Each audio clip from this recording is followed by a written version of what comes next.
a YouTube channel, which is Jenna Brazil at YouTube.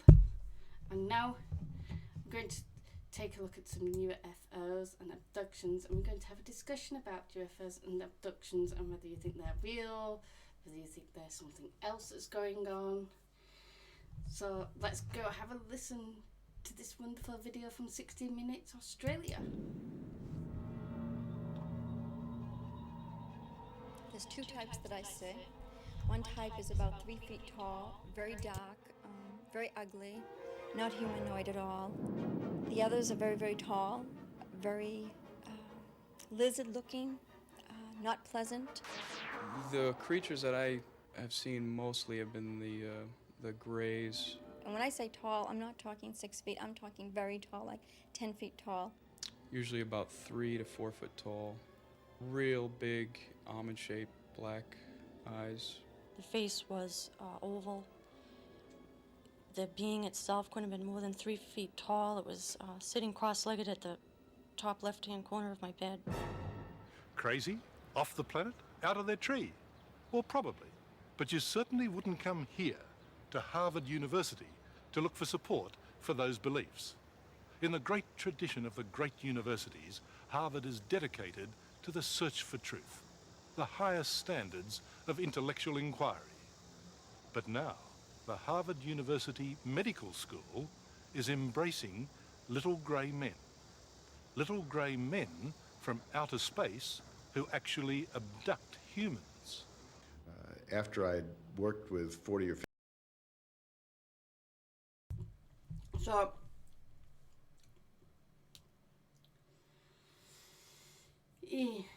the abduction phenomenon is a bit squiffy as it is, because the only time you remember is sort of under hypnosis, and retrieving information through hypnosis is very, very sketchy.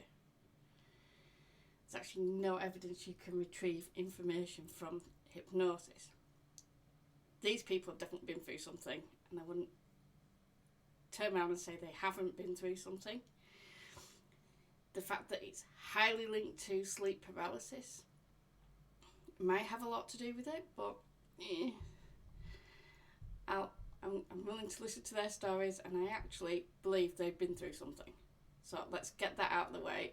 Whether it's aliens or not, I'm still uncertain about aliens coming round. Well, aliens exist, they just don't bother to come here. However, I am open-minded enough to say they have been through an experience, and it'd be interesting to see what Harvard has to say about their experience. 50 of these individuals, I discovered to my amazement that there simply was no psychiatric explanation of this, that something real had happened to them. Dr. John Mack is Professor of Psychiatry at the Harvard Medical School. Professor Mack has spent the last few years listening to some people with very strange stories. Are there common factors to these experiences? Absolutely. The typical story, this would be a condensation of an abduction incident, say. Person is driving along in their car. They may hear a strange humming. They may see a UFO up close, or they may just see the light, powerful light coming down over the car. They feel that the car is no longer in their control. This entrepreneur brand logo that was done by a top freelancer and Fiverr is simply wow. And those... And next thing they know, they're being taken by this light or by some energy. They may see 2, 3 more of these small beings. The most 80 to 90% of them are these little grays with these huge black eyes and rather pear-shaped heads and somewhat spindly bodies. And they are transported up on this energy to the UFO, sometimes through a smaller vehicle, and then that vehicle goes up into the larger mothership. Now this is... If they're abducting you while driving a car, are they not going to cause a car accident?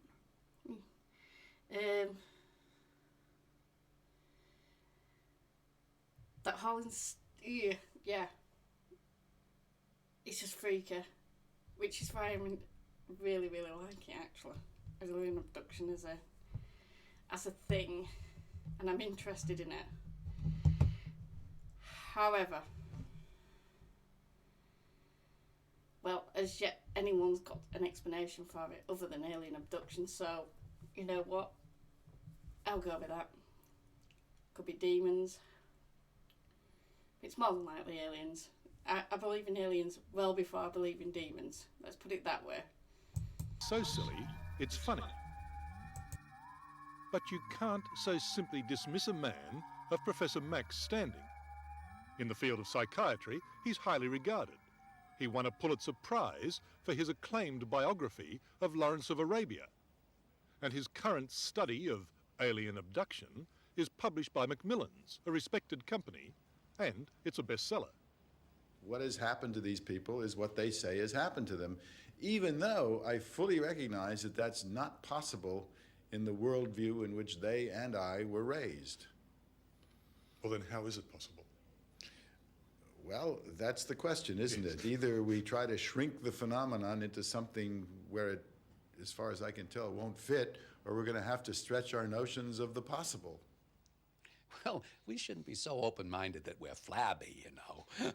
There's a certain limit to open-mindedness, and this is it.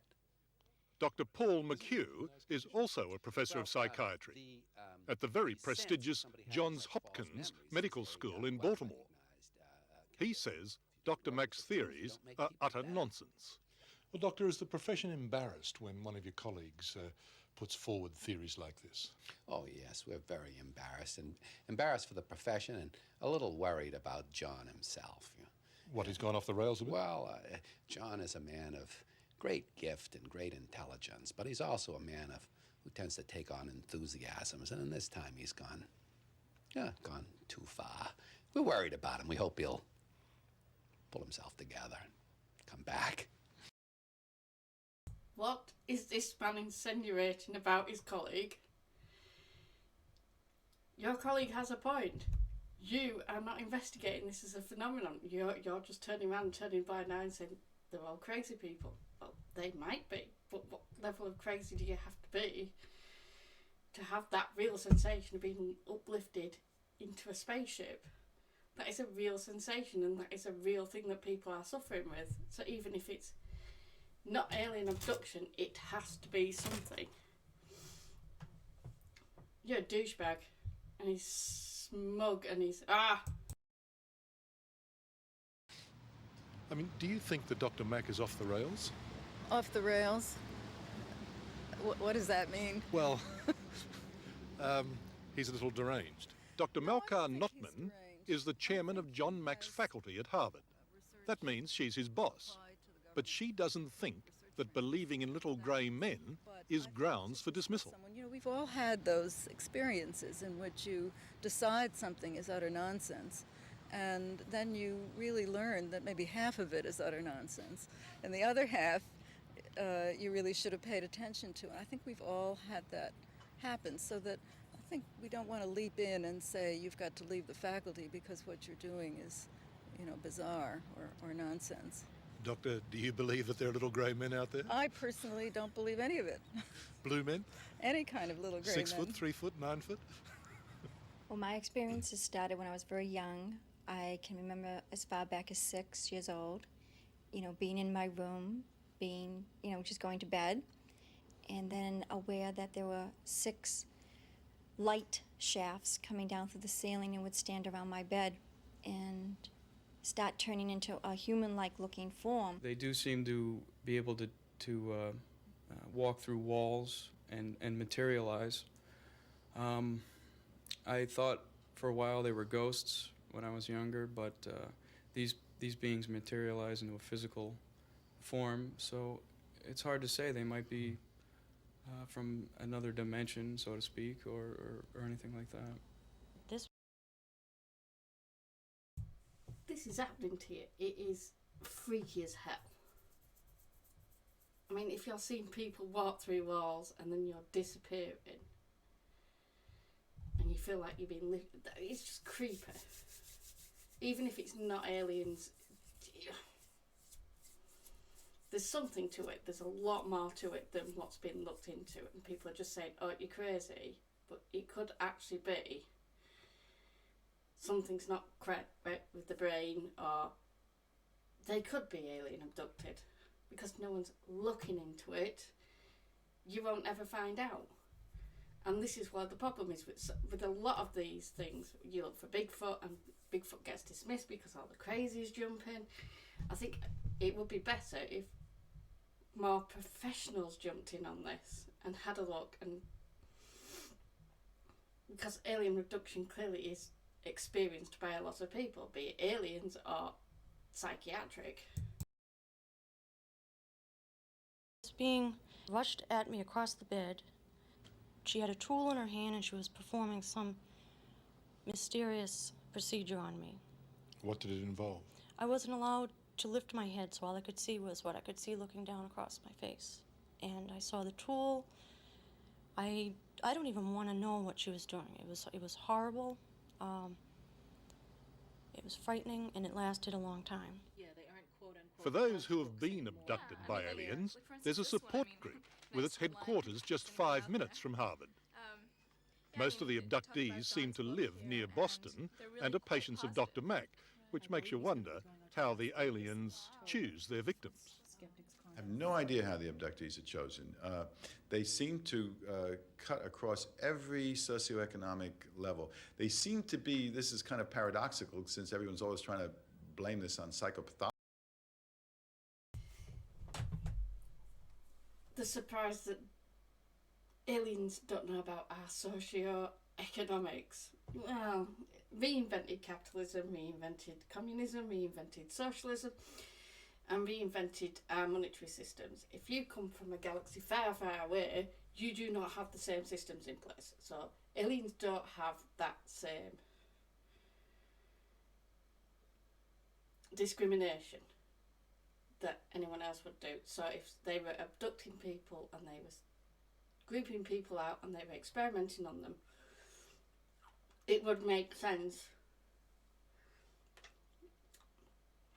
of them that they don't know what kind of background people come from or understand it as well as what we do.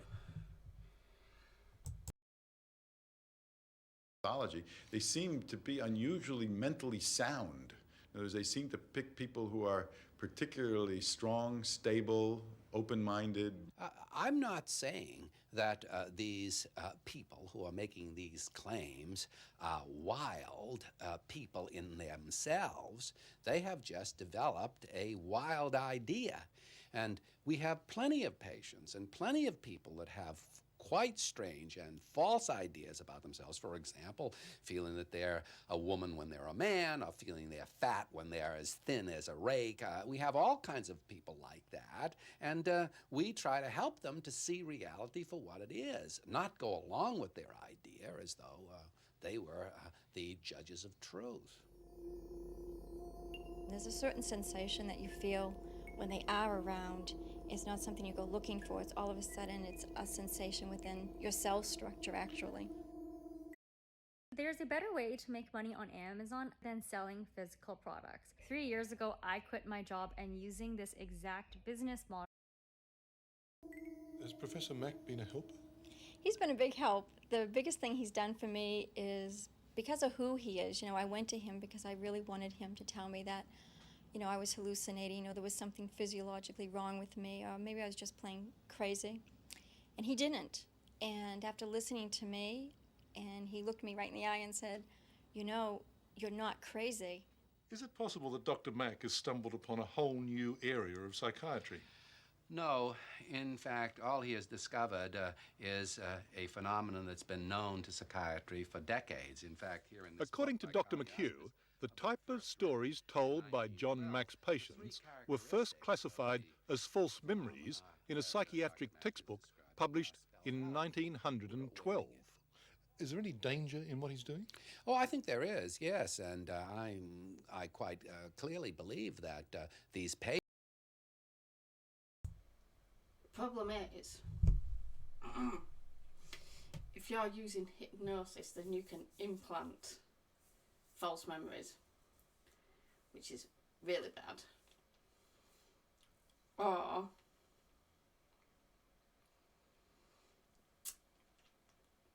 you can see something, and then you put two and two together. Your experience was then put together with alien abduction, say, then your memory can actually fill in the gaps. That's how crappy our brains are. But there is far too much of it for it to not be an issue either psychologically or with our brains, or actual alien abduction. So carry on, jerkwad. Patients that he has, that he is claiming have been abducted, do have psychological problems, and those problems are being masked by this idea that the explanation is this crazy one. Did you ever think you were going crazy? No. Nope. The only thing that I thought might be possible is that there was something that was causing a very consistent experience. What that something was, I didn't know, but I never thought that I was crazy.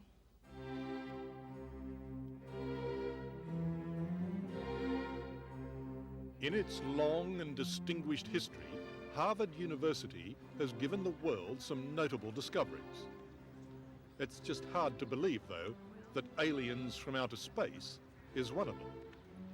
John Mack may be off with the pixies, or the aliens, but he still draws a healthy salary, and Harvard professors are never, ever sacked. Well, sir, Harvard professor or not, anyone who believes what you do would believe anything. Yeah, I mean, it's really not a matter of believing, Richard. I mean, I think to me this was utterly not possible when I first heard about it, and I didn't write about it, I didn't speak publicly about it for 2 years. This grew out of the experiences of case after case after case, so it was not like believing anything. I came cautiously, reluctantly, gradually to take this as seriously as I did. He's taken up an idea that, well, it's at its root incoherent. It doesn't make any sense. And he has no evidence for it either. The two of those things combined makes you think that John has lost it this time. In the end, Professor McHugh says it's not a laughing matter. Psychiatrists have a duty of care for their patients. As I say, one can propose almost anything in relationship to reality, but eventually the time has come to prove it and not simply assert it. What the source of this is, who these beings are, where they come from, what creates this intelligence, I don't know. But there's something profoundly important going on here that is authentic and real. Hello, I'm Liz Hayes. Thanks for watching. So my conclusion for that is there's evidence that something is going on, but no one still knows what it is. So we'll stop recording.